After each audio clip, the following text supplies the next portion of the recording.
নমস্কার বন্ধুরা, তন্হির পাকশালাতে সবাইকে স্বাগত। পিৎজা, পাস্তা এ ধরনের খাবার বাচ্চারা খেতে কিন্তু ভীষণই পছন্দ করে। তবে বাচ্চাদের সাথে সাথে বড়রাও কিন্তু এটা খেতে খুব একটা অপছন্দ করে না।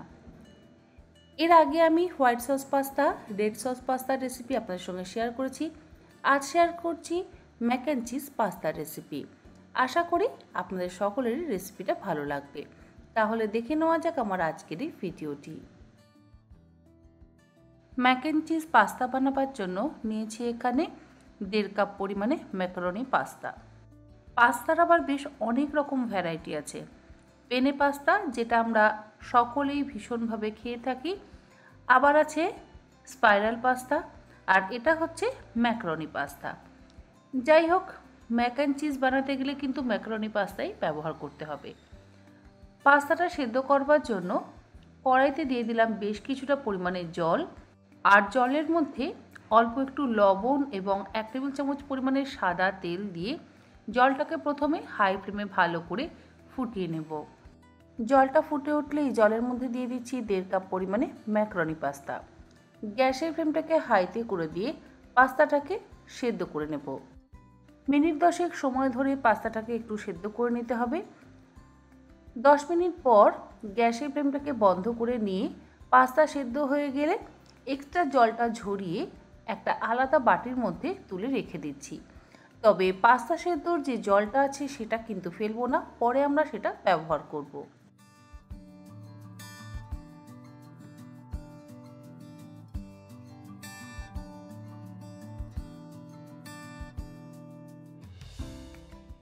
পাস্তা বানাবার জন্য কড়াইতে দিয়ে দিলাম 1 টেবিল চামচ পরিমাণে বাটার।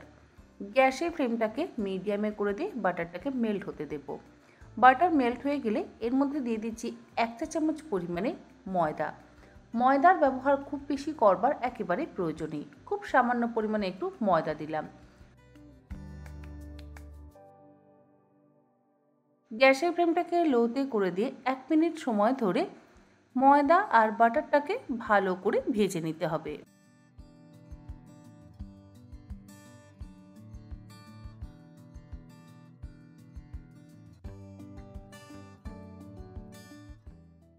এক দেড় মিনিট ভাজা হয়ে যাওয়ার পর এর মধ্যে দিয়ে দিচ্ছি নর্মাল টেম্পারেচারে থাকা 1.5 কাপ পরিমাণে দুধ। দুধ আপনারা যে কোনো ব্যবহার করতে পারেন, ফুল ক্রিম দুধও ব্যবহার করতে পারেন, আবার টোন মিল্কেরও ব্যবহার করতে পারেন, দুধ হলেই হবে। তবে যদি ফুল ক্রিম দুধ ব্যবহার করেন তাহলে এর মধ্যে একটু জল ব্যবহার করবেন। গ্যাসের ফ্লেমটাকে মিডিয়ামে রেখে দুধটাকে ভালো করে জাল দিয়ে নেব। আর দুধ জাল দেওয়ার সময় এর মধ্যে দিয়ে দিচ্ছি 2টো process cheese slice. Cheese slice কিন্তু অবশ্যই ব্যবহার করতে হবে। আর চিজ স্লাইস যদি না থাকে তাহলে আপনারা প্রসেস চিজ কিউবও গ্রেট করে ব্যবহার করতে পারেন। স্বাদ অনুসারে লবণ আর 1 চা চামচ পরিমাণে হোয়াইট পেপার পাউডার দিয়ে দিলাম।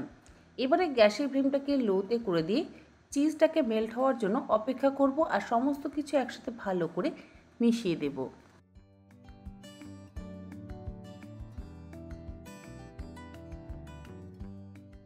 চিজটা মেল্ট হয়ে যাওয়ার পর যখন ক্রিমি টেক্সচার তৈরি হবে সেই সময় এর মধ্যে আমি দিয়ে দিচ্ছি 2 হাতা পাস্তা সেদ্ধ করা জল। গ্যাসের ফ্লেম অবশ্যই লোতে রাখবেন। হাই ফ্লেমে রাখলে কি হবে, খুব তাড়াতাড়ি কিন্তু ঘন হয়ে যাবে। লো ফ্লেমে রেখে ভালো করে আবার মিশিয়ে ফুটিয়ে নেব।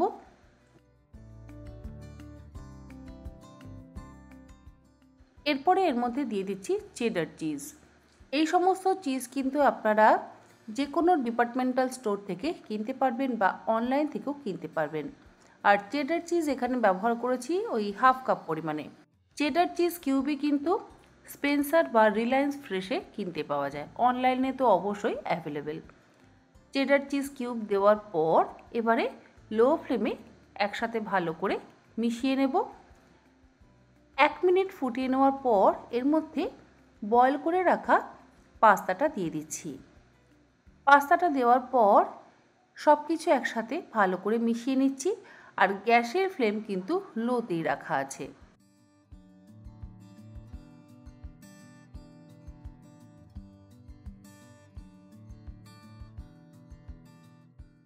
এই ম্যাক অ্যান্ড চিজ পাস্তা বানাতে গেলে কিন্তু অবশ্যই চেডার চিজেরই ব্যবহার করতে হবে। আমাদের পাস্তা রান্না কিন্তু একদম তৈরি। গ্যাসের ফ্লেমটাকে বন্ধ করে দিয়ে পাস্তাটাকে ভালো করে মিশিয়ে নিতে হবে এই চিজ এবং হোয়াইট সসের সাথে।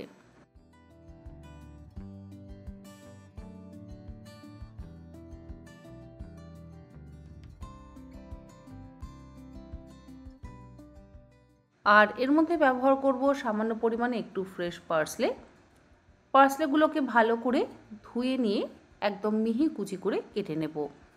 ফ্রেশ পার্সলে না থাকলে আপনারা ড্রাই পার্সলেও কিন্তু অবশ্যই ব্যবহার করতে পারেন।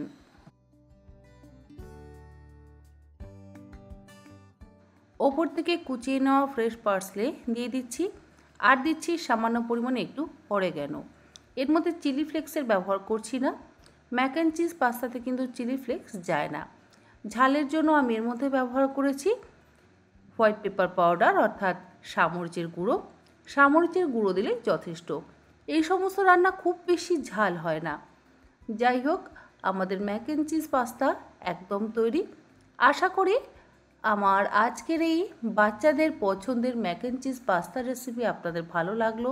ভালো লাগলে আপনারা অবশ্যই এইরকমভাবে বাড়িতে একবার বানিয়ে দেখুন। হোটেল রেস্টুরেন্টের থেকে কিন্তু কোনো অংশে কম হবে না। সমস্ত কিছু একসাথে ভালো করে মিশিয়ে নিচ্ছি। আর যে পরিমাণে বানিয়েছি সেই পরিমাণে যদি আপনারা বানান, মোটামুটি 3 থেকে 4 জন কিন্তু পেট ভরে খেতে পারবে। আজ তাহলে এই পর্যন্ত। আবার হাজির হয়ে যাব অন্যদিন অন্য কোনো রেসিপি নিয়ে। ভালো থাকবেন, সুস্থ থাকবেন। ধন্যবাদ।